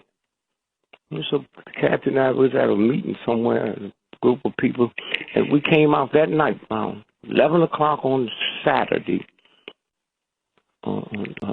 Friday night, 11 o'clock Friday night. We came out, and people just had a strange look on their face. And somebody let the window down and said, what's going on? They said, you haven't heard? I said, Princess Di was killed tonight. Now, they didn't think it. They thought it was a bullshit accident, huh? And I said, wow. So then Kathy said, wait a minute, how'd you know that? I said, the guy she was dating, Dodie, everybody thought he was an Arab. He was an Egyptian, which means he is a Negro like me and you, and she's pregnant, and there's no way that is going to be one of her sons going to end up being the president, the king of England with a half Negro brother. Okay, now I'm through with that. I don't need to share that with you. If you're a brain surgeon, you don't need to share it with me, but I got people I can buy and put on the team. And that's all I'm saying. I know so much about this case here, but there's certain things that you have to ask about it. Yesterday, see, when that judge in Pennsylvania made him come in July, it's very important what that date was when he had to come in, and they're going to open up the deposition of the white woman that they was dealing with yesterday. That was on the day after 4th of July. Come on, y'all. Everybody's on a picnic. Everybody's going places. Everybody's doing things. The first day after 4th of July, you're not barbecuing. You're not doing something. Everybody's back home watching the news. That's the first thing. Boom. I knew a lot of other stuff that was going down. Now, then the judge, here's what they said. When they walked in the courtroom, the judge said to Bill Cosby's lawyers, can you give me a reason why I should open up this deposition? Then here's what Bill Cosby's lawyer said, because it will embarrass the Cosby family. Now, I want y'all to hear. Welcome, NBA fans. Tonight's NBA. Man, nothing beats seeing an NBA game in person. Hey, buddy, thanks again for driving. So, where are our seats? Oh, we're sitting right around the corner. Hey, but before we do anything, let me stop for a second at the designated driver booth and make the pledge. Excuse me, sir. Did you say designated driver? Yeah, I'm the designated driver tonight. Congratulations. You are a winner. And for being the designated driver and always buckling up, every trip, every time, you have won the adoration of your friends and family who will get home safely from the game. Cool. Your prize also includes the gratitude of all of the drivers on the road who won't have to fear for their lives. And finally, you've won the chance to follow your favorite NBA team to the NBA Finals, because responsibility has its rewards. Woo! Yeah! To find out more, visit the designated driver booth at the arena or visit rhir.org. A message from this station and Team Coalition. When I was little, I didn't talk for a long time. I liked things to always be the same. Anything new or different would scare and upset me. I was very sensitive to lights and sounds. It was almost like I had bigger eyes and ears than everyone else. So I built secret hiding places where nothing could get in. I didn't like looking people in the eye. It made me feel uncomfortable. I'd throw big tantrums over little things, like when my socks didn't match. Sometimes I'd do the same things over and over. Until one day, I found out I had autism. My family got me help. Slowly, I learned how to live with it better. You can see signs of autism in children as young as 18 months. Early intervention can make a lifetime of difference. Learn the signs at autismspeaks.org/signs. Brought to you by Autism Speaks and the Ad Council. Let's go inside the mind of a 10-year-old. I should have worn those earrings today. I like those earrings. Gabby has those awesome earrings. I need to ask her where she got those, but that's just what she would want me to do. I'll have Michaela ask her for me. Buckle up, Sarah. Yeah, but then Michaela will be like, why don't you just ask her yourself? That's just like Michaela. Sarah, buckle up. Michaela's such a great name. I wish I was called Michaela. There's like a dozen Sarahs in my class. Hey, we're not hitting the road until you buckle up, honey. Oh yeah, seatbelt. I forget sometimes because my brain is like busy, you know? I wonder if there's pizza at school today. Sometimes it can be tough to get through to your kids, but it's not impossible. Always make sure they're wearing their seatbelts, even on short drives. Remember, you have the keys, you have the power. Never give up until they buckle up. A message from the National Highway Traffic Safety Administration and the Ad Council. Visit safercar.gov/kidsbuckleup for more information. 1450 WOL, where information is power. This show has been previously recorded. No phone calls, please. In the AM, Carl Nelson on 1450 WOL. And thank you for rolling with us, folks. 17 after the hour with Chief Gregory. And as I mentioned, Attorney Carl Bear is going to help us out in a moment. Terrell, and also Marie calling from Massachusetts got some information she wants to share about Bill Cosby. Greg, I'm going to let you finish up your thought about Cosby and the court. And so anyway, you look at that court case. The day after 4th of July, when that judge said to Bill Cosby, you need to get you some new lawyers. Now, they let him open it up. Nobody's explained why. If I settle out of case court, which they settled, okay, why was that opened up? Okay? That's the first thing. Why? You cannot do that.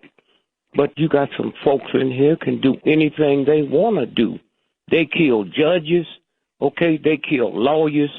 They do whatever they want to do, okay? And so consequently, what happened is, it's like all at once when they wanted the mayor of Chicago, and they had to get him out of Washington, D.C., because he went in there with the president and ran into the real barracudas. And then so the thing said, they said, well, look, wait a minute. We have to, is there some kind of way we can get him out? without him losing dignity. So a call went out, and they called Mayor Daley, and they said, tomorrow we want you to step down, or most of your folks in there will be indicted. And that's why out the clear blue sky, Mayor Daley, not the old man that I used to tangle with, stepped down, okay? And they put him in there. Now, the guy, the detective, all that stuff you read about Guantanamo, the detective that went there and taught the military how to do that is a Chicago detective. He's the one that beat up all them black folks over 40 years and framed them and done all kinds of stuff, okay? Right. Greg, hang on a second, because we got Marie calling from Massachusetts, out where you live, and also where Bill Cosby lives. And Marie's got some information she wants to share with us. Marie, on line 3. Good morning. Thanks for taking my call, and good morning, Mr. Gregory. Good morning to you. God bless. Agree with everything you're saying. Just coming from speaking from a woman's perspective, I do not condone women being raped or anything of that nature. It's wrong. But I think what is going on is more than what meets the eye. First, I want to comment about Lawrence that called from Texas. He said Dr. Cosby had not done very much.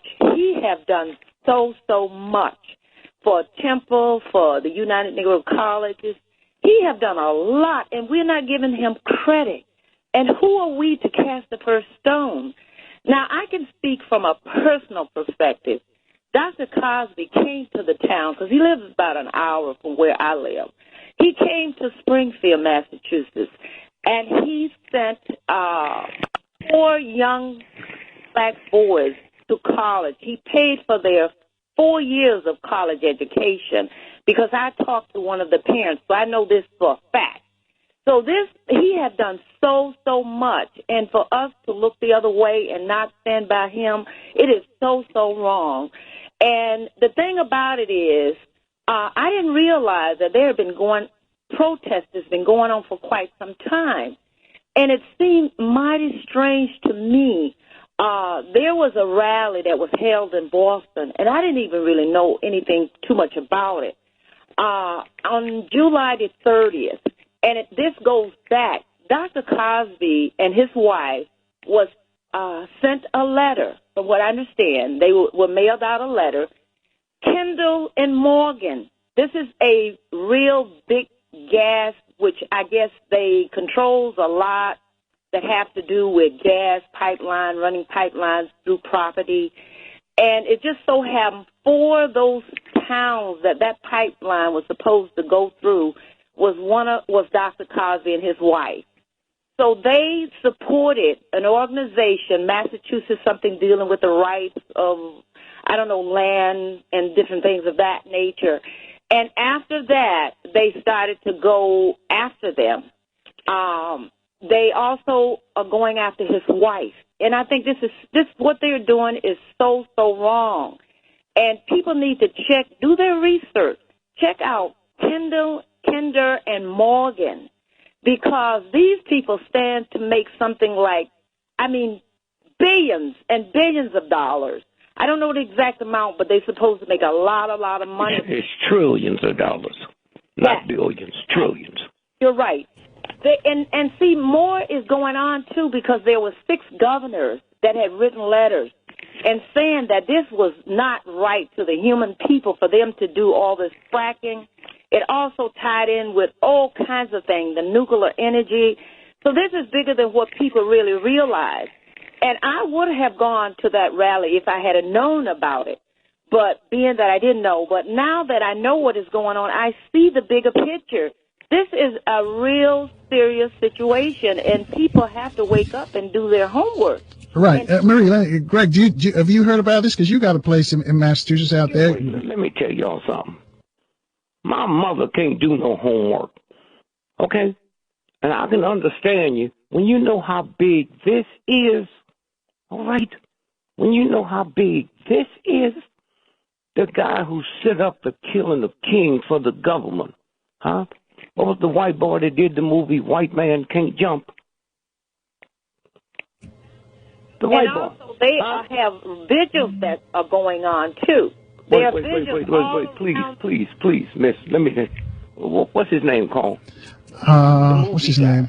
The actor, the white man can't jump. I see his face right now. Harrison. Yeah, Woody Harrelson. It was his daddy, a CIA guy. Code name was Raoul. Okay, he's the one that put that set up for the CIA and the government on King. Okay, somebody sent me the document about the government that was involved, the military. It's called Lantern Strikes, okay? And they sent in the government military, went in to Birmingham on April, March the 28th and came out April the 12th, okay? I got it in my hand. It's been released now, but I had this document and knew what the government was doing, okay? So I don't need to talk about this because my mother and y'all are doing what you're supposed to do. What you see there, okay, is what they give you. Then you start looking at when Bill Cosby's son was killed on a highway, had a flat. Bill knew something that most folks didn't know. That Mercedes he bought Bill Cosby had a reboot tires. That was most of your tires got them now. It means if it gets a flat, it will refix itself. Okay, he knew that. So he knew that car didn't have to be stopped to call nobody to fix it. Also, the police report says he had $6,000 cash. He had all his credit cards and his cell phone. 6 months later, they arrested an American citizen, which is a Russian immigrant, and said it was robbery. When I pulled my people back from Europe to run this down, we found out the night that Bill Cosby's son was killed, that Russian was in Mexico City that night, okay? All right. Greg, we're going to let you go. When I was little, I didn't talk for a long time. I liked things to always be the same. Anything new or different would scare and upset me. I was very sensitive to lights and sounds. It was almost like I had bigger eyes and ears than everyone else. So I built secret hiding places where nothing could get in. I didn't like looking people in the eye. It made me feel uncomfortable.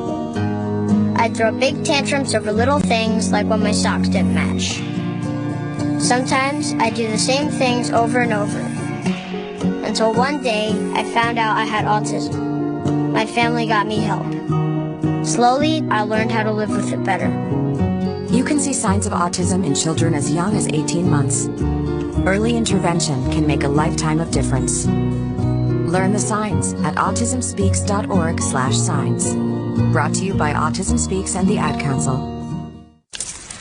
Okay, so Sarah, I'm dropping you off at Emily's? Yep. And Josh, you're going to? Soccer, Dad. Soccer practice. Right. Oh, by the way, I just wanted to let you know when I pick you both up, I'll be wearing my short shorts. What? No! Yep, and my dorky dad hat, and I'm going to do my dad dance for all your friends. They'll love it! Seriously? Why? Because I like my short shorts. Of course, I could be talked out of it if you guys would just buckle up your seatbelts without giving me a hard time. It's important to get your kids to buckle up for safety, no matter what it takes. And sometimes, all it takes is your parental powers of persuasion. Okay, we're buckling up. See, all buckled. Good choice. I'll just have to do my dad dance at dinner time. What? No! Do what you have to make sure your kids are wearing their seatbelts, even on short drives. Never give up until they buckle up. A message from the National Highway Traffic Safety Administration and the Ad Council. Visit safercar.gov/kidsbuckleup for more information.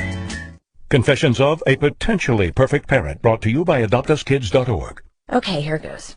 I know more about cooking dinner for a party of 12 than I do about packing a lunch for a 12-year-old.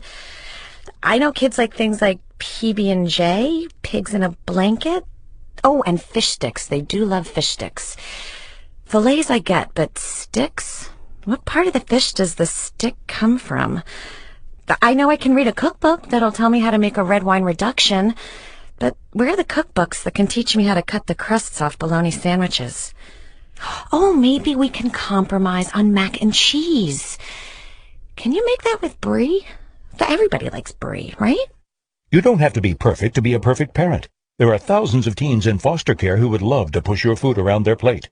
Call 1-888-200-4005 or visit adoptuskids.org for more information. This message brought to you by the U.S. Department of Health and Human Services, Adopt Us Kids, and the Ad Council. 1450 WOL, where information is power. This show has been previously recorded. No phone calls, please.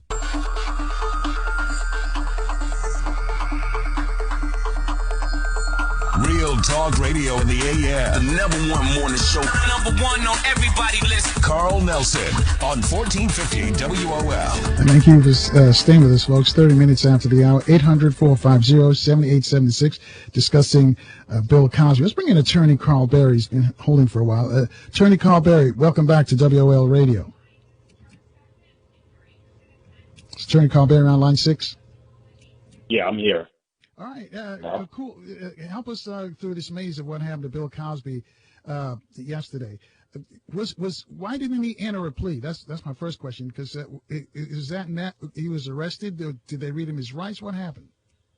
Okay, basically what they did is they brought him in on there for an initial appearance. As a default, until defendant is usually presumed innocent. And at that point, what the court does is enter a plea of not guilty on the defendant's behalf, subject to a full reading of the charges. He was charged with 3 counts of assault, all 3 of which are felonies carrying a maximum penalty of up to 10 years. It's my understanding that under the guidelines in Pennsylvania, based on the fact that he has no priors, that under the guidelines, he'd be looking at something between 22 and 26 months as far as any penalties that may happen were he to be convicted for these charges. So what happens next?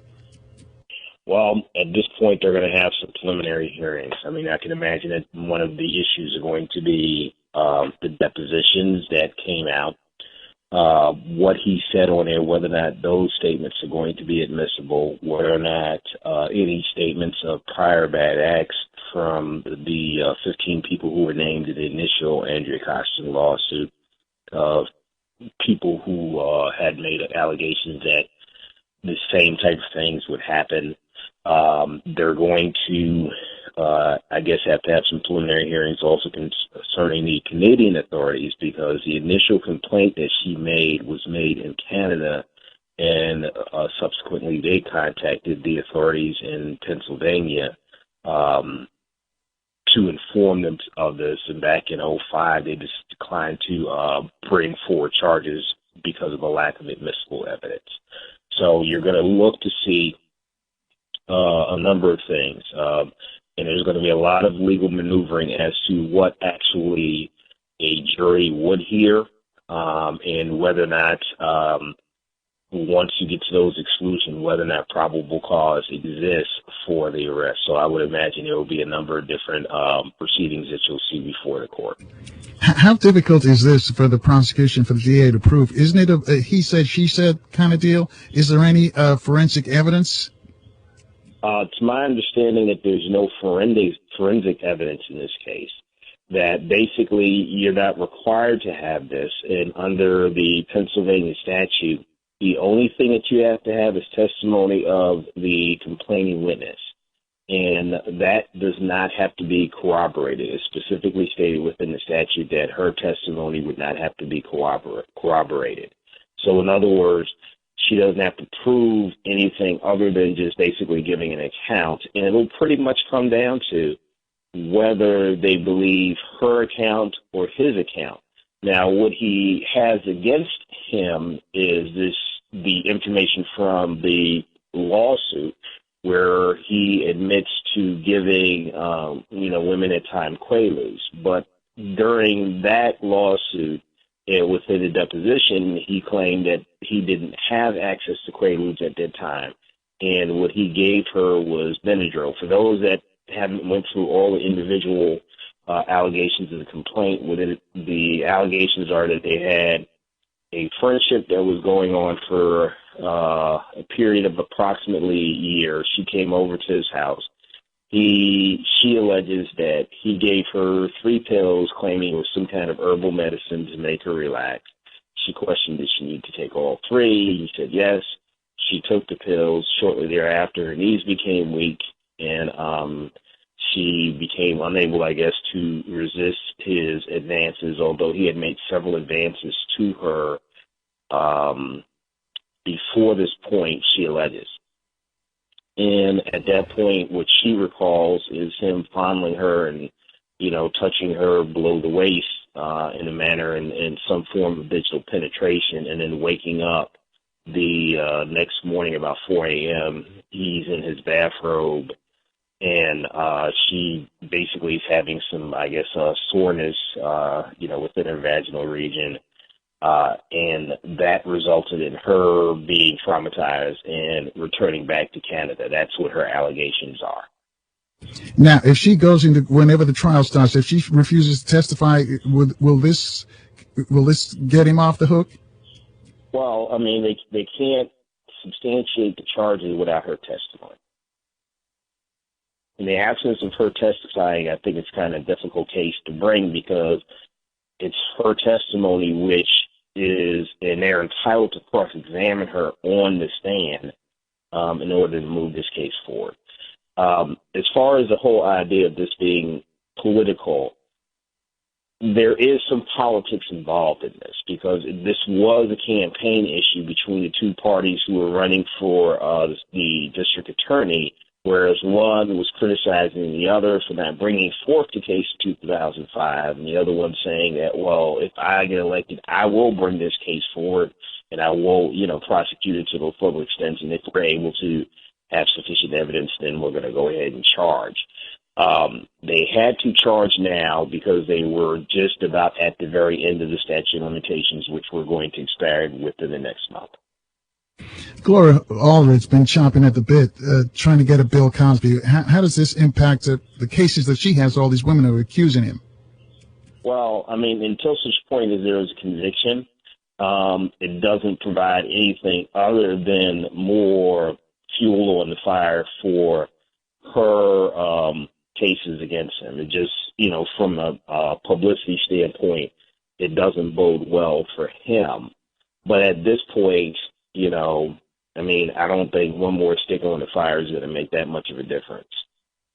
All right, stay with us. 23 away from the top of the hour. We got news coming up shortly.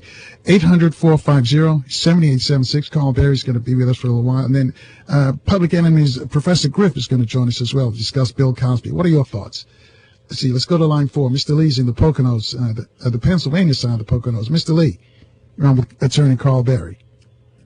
Your station is like a black lighthouse in the middle of a storm, is what I think. I like to put this out there, see what you got to say. I like to address the why and put that on the table and see what you think about it.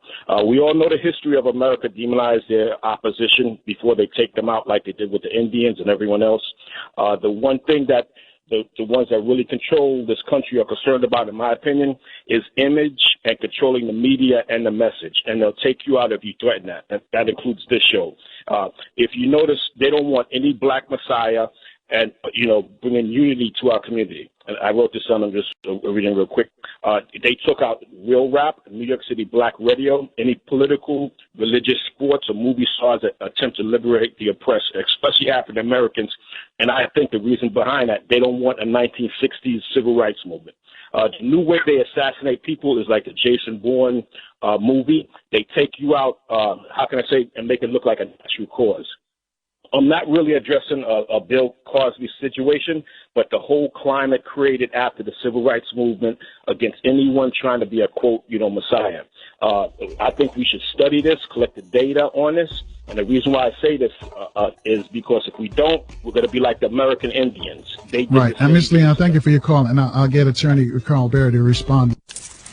Okay, so Sarah, I'm dropping you off at Emily's? Yep. And Josh, you're going to? Soccer, Dad. Soccer practice. Right. Oh, by the way, I just wanted to let you know when I pick you both up, I'll be wearing my short shorts. What? No! Yep.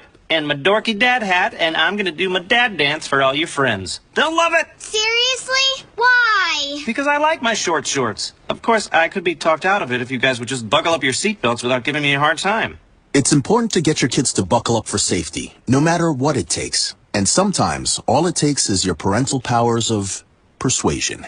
Okay, we're buckling up. See, all buckled. Good choice. I'll just have to do my dad dance at dinner time. What? No! Do what you have to make sure your kids are wearing their seatbelts, even on short drives. Never give up until they buckle up. A message from the National Highway Traffic Safety Administration and the Ad Council. Visit safercar.gov/kidsbuckleup for more information. Confessions of a Potentially Perfect Parent, brought to you by adoptuskids.org. Okay, here goes. I know more about cooking dinner for a party of 12 than I do about packing a lunch for a 12-year-old. I know kids like things like PB&J, pigs in a blanket. Oh, and fish sticks. They do love fish sticks. Fillets I get, but sticks? What part of the fish does the stick come from? I know I can read a cookbook that'll tell me how to make a red wine reduction, but where are the cookbooks that can teach me how to cut the crusts off bologna sandwiches? Oh, maybe we can compromise on mac and cheese. Can you make that with brie? Everybody likes brie, right? You don't have to be perfect to be a perfect parent. There are thousands of teens in foster care who would love to push your food around their plate. Call 1-888-200-4005 or visit adoptuskids.org for more information. This message brought to you by the U.S. Department of Health and Human Services, Adopt Us Kids, and the Ad Council. You use Tearless Baby Shampoo because it's gentle on your baby's eyes. You make sure his toys don't have any sharp edges. You always test the bath water to make sure it's not too hot. You taught her what to do when the smoke alarm goes off. You make sure she wears a helmet when she rides her bicycle. You put on his sunscreen, even when he's embarrassed his friends will see. You do so much to keep your child safe. But are you using the right car seat for your child? Is your child facing the right way in the car seat? Is the seat too big or too small? How do you know when it's time to move your child into the next type of seat?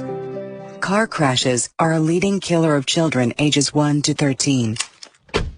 Protect your child's future at every stage of life. For information on the right seat for your child, visit safercar.gov/the-right-seat. That's safercar.gov/the-right-seat. A message from the National Highway Traffic Safety Administration and the Ad Council. 1450 WOL, where information is power. This show has been previously recorded. No phone calls, please. Your voice can now be heard. Y'all ready? Yeah. With Carl Nelson weekdays from 6 to 10 a.m. on 1450 WOL. And thank you for staying with us 18 away from the top of the hour with attorney Carl Berry. We're discussing Bill Cosby and what's probably going to be the most watched case since the O.J. Simpson case. Attorney Carl Berry, before the last caller from the Poconos, he said that this was an attempt to make sure that there is never a rise of a black messiah. All that stuff, is that relevant to this case, or can Cosby's attorneys bring that up, or they got to stick to the facts of the case? No, it's basically just the facts of the case. I mean, whether or not the politicians, that being the state attorney, decided that they were going to pursue this as a political motive because they made a campaign promise really is irrelevant. If the facts support a conviction, and the facts will support a conviction, he's right to the extent that there is differing treatment. Because if you look at Roman Polanski drugged and raped a 15-year-old girl. There was a conviction in that case. He absconded from his sentence, and he's been out of the country, and they don't want to extradite him. But yet, and still, he was awarded an Academy Award for his body of work. Even though he's got this pending, he can't return to the United States because he'll have to serve time here in the United States for that rape. But, the community doesn't look at him the same way that they look at Bill Cosby. Now, you could argue that, well, Bill Cosby hasn't been convicted of anything.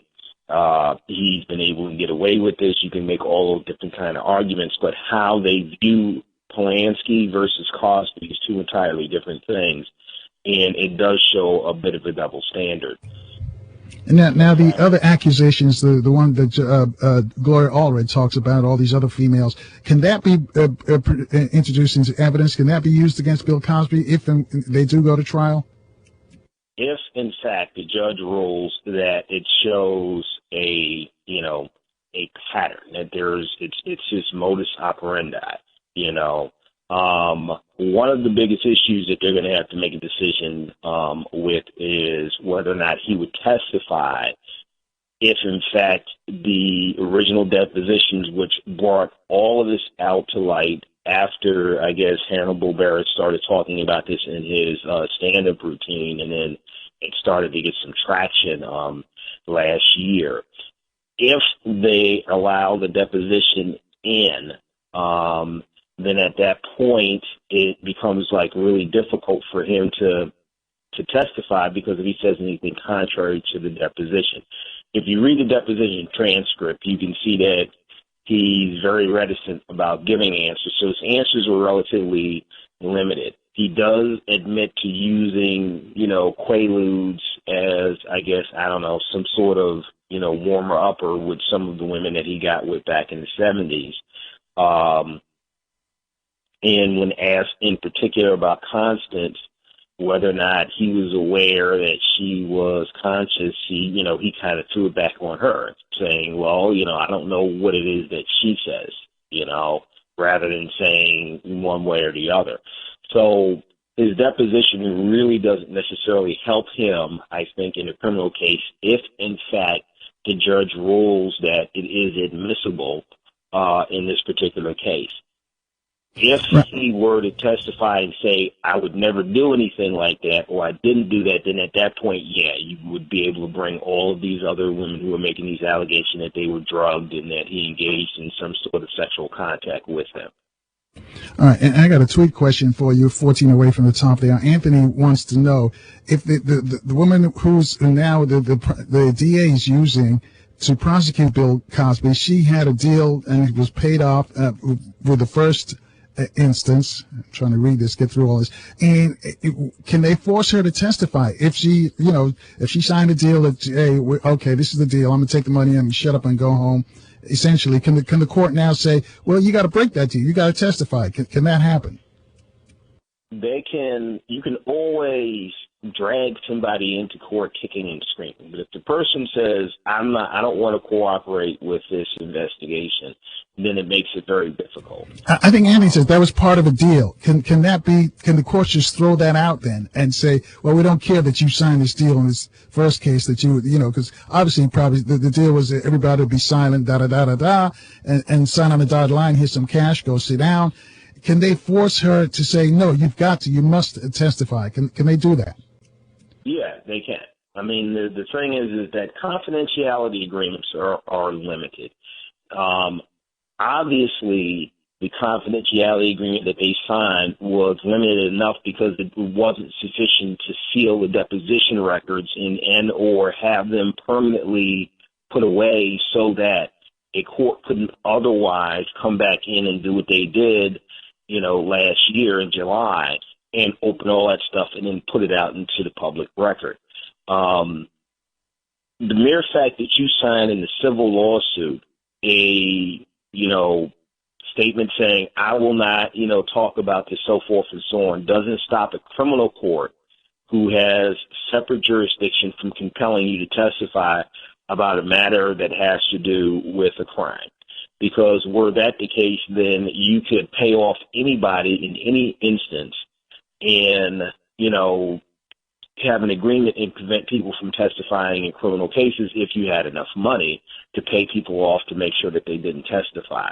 So there's an overall criminal justice perspective that the crimes that may be committed are not just committed against the individual, but against society as a whole. So in order to protect that, courts generally in states of criminal conduct will go ahead and say, all right, we're going to order you to testify. But the problem with that from a prosecutorial standpoint is that you have a reluctant witness, and reluctant witnesses tend not to be good witnesses for the prosecution. 10 away from the top of the hour. 800-450-7876. We're looking at the legal aspect now of Bill Cosby's problems. Let's go to line 2. Keith calling us from Washington, D.C. Keith, down with Attorney Carl Berry. Good morning. Good morning. Do you hear me? Yeah, good morning, sir. Yes, good morning. Thank you so much. I have been so upset about this since from the first day of hearing about it. What I'm saying is not too much the legal was going to help with the legal position, but I wanted understood, as the caller earlier got a little bit of what I want to say my son out. He just about hit the bullseye, but why we keep going through this dance like we have never been here before, black people in America. We should understand at this day and time how this works.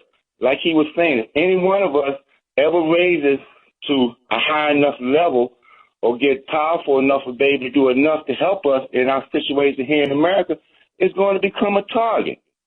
And since the beginning of the exception of this government and this wilderness that we call America, which is set up for the purpose, as Ms. Wilson explains to us, for the protection, preservation, and the promotion of the system of white racist supremacy. I got to say it. Right. I get your thought, Keith. But we got to take a quick break. I thank you for your thoughts. And Attorney Berry, I got a question for you, and I'll let you answer when we return because we got to take a quick break. One of our callers tweeted, does she have to pay back the money if she testifies? I'll let you respond to that on the other side. Folks, you too can join the conversation with Attorney Carl Berry. Your call's next on 1450 WOL, where information is power.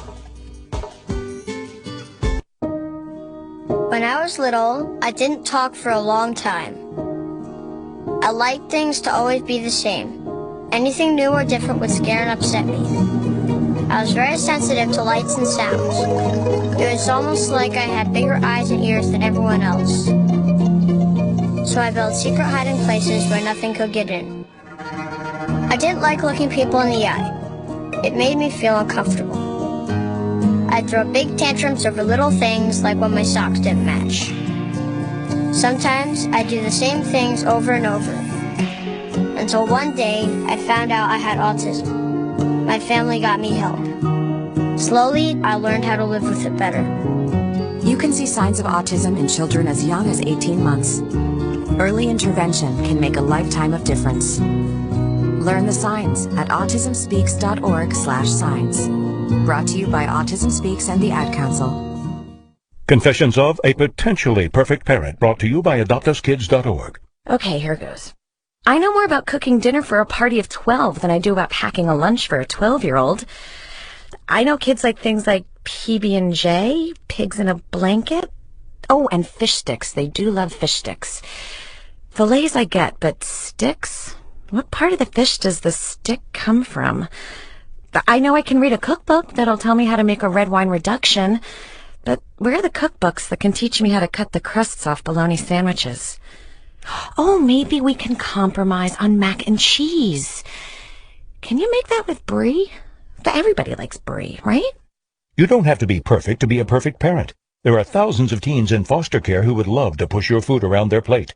Call 1-888-200-4005 or visit AdoptUsKids.org for more information. This message brought to you by the U.S. Department of Health and Human Services, Adopt Us Kids, and the Ad Council. Welcome, NBA fans. Tonight's NBA. Man, nothing beats seeing an NBA game in person. Hey, buddy, thanks again for driving. So, where are our seats? Oh, we're sitting right around the corner. Hey, but before we do anything, let me stop for a second at the designated driver booth and make the pledge. Excuse me, sir. Did you say designated driver? Yeah, I'm the designated driver tonight. Congratulations. You are a winner. And for being the designated driver and always buckling up, every trip, every time, you have won the adoration of your friends and family who will get home safely from the game. Cool. Your prize also includes the gratitude of all of the drivers on the road who won't have to fear for their lives. And finally, you've won the chance to follow your favorite NBA team to the NBA Finals because responsibility has its rewards. Woo! Yeah! To find out more, visit the designated driver booth at the arena or visit rhir.org. A message from this station and Teen Coalition. 1450 WOL, where information is power. This show has been previously recorded. No phone calls, please. Real Talk Radio in the AM. Carl Nelson on 1450 WOL. I thank you for rolling with us 6 away from the top of the hour with Attorney Carl Berry, looking at the legal aspects of what's facing Bill Cosby. And Attorney Berry, we got a tweet question for a person wanting to know, if she's forced to testify, since you say she can, does she have to give back the money? Or does the state have to pay the money that she was given, the hush money, so to speak? Well, in all likelihood, she'll be able to keep it. Her initial, I guess, complaint about this started with the criminal system prior to her filing the civil lawsuit. So considering that it started out there and not actually seeing their agreement, I would venture to say that there's probably some reservation saying that she can't speak about it to any media, can't file any further lawsuits, so forth and so on. Usually if you have to testify about it in a criminal proceeding or any other proceeding, you have the obligation to inform the other side so that if there's any objection that the side who is not holding the confidentiality can go in and otherwise, make objections within the court. But beyond that, usually in most cases, if you're compelled to testify through a subpoena about something and you testify, that usually won't void the confidentiality agreement because you don't really have a choice in the matter. Voiding a confidentiality agreement is usually something in the agreement that's of a voluntary nature. Well, let me ask you this, Counselor. Will Bill Cosby be forced to take the stand? Will he have to? Will he be required, or they can request or ask him? How does that work? Okay. Under the Fifth Amendment, you can never be compelled to give testimony against yourself. You have the right to determine whether or not you're going to give testimony in any criminal proceeding in which you are a defendant, and it's only until after everybody testifies you make that decision as to whether or not you want to testify. So you cannot be compelled to testify against yourself under the Fifth Amendment to the Constitution. So even if the prosecution says they call Bill Cosby to the stand, he has the right to say, I'm under the Fifth Amendment, I don't have to, I refuse to testify. How's the wording on that? Well, basically, the thing is they can't call them to the stand because in the Fifth Amendment you can't call somebody. So if you call somebody to the stand, and at that point you're compelling them to testify. So they can't call him as a witness unless he is already given notice that he intends to testify. But normally you don't give notice that you're going to intend to testify until you're in a defendant's case in chief, not the prosecution's case in chief. All right, so it would be up to him then to make the decision, or his defense team? Yes, it is. And that's the whole thing really, I think, is going to hinge on whether or not the deposition comes in as part of this case and whether or not they argue that it's either A, prejudicial, or B, was given under, circumstances that it shouldn't be admitted in a criminal case. And if they're unsuccessful, and the deposition testimony comes in, the prosecution will bring it in, and it'll be read to the jury in some manner or fashion. And then at that point, what will occur is once the prosecution goes through its case in chief, the defense is going to have to make a call as to whether or not you want to put him on the stand to rebut or otherwise clarify or explain the deposition testimony.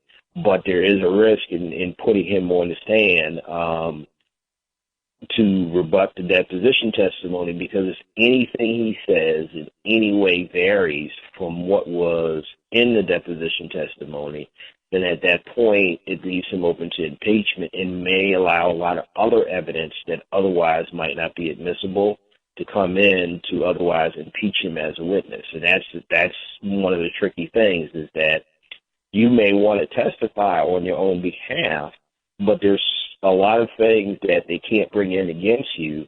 But if you say something that runs to the contrary, then it allows them to bring that otherwise unadmissible evidence in to impeach your testimony, to otherwise say, all right, well, this person is not being truthful, or they're wrong about this, or they're misstating this, and it would stuff that otherwise wouldn't be able to come in. So it becomes really a gamble to testify on your own behalf. All right. Thank you, Attorney Carl Berry. Thank you for wading us through this legal minefield that Bill Cosby's got to actually do himself. Thank you for joining us this morning.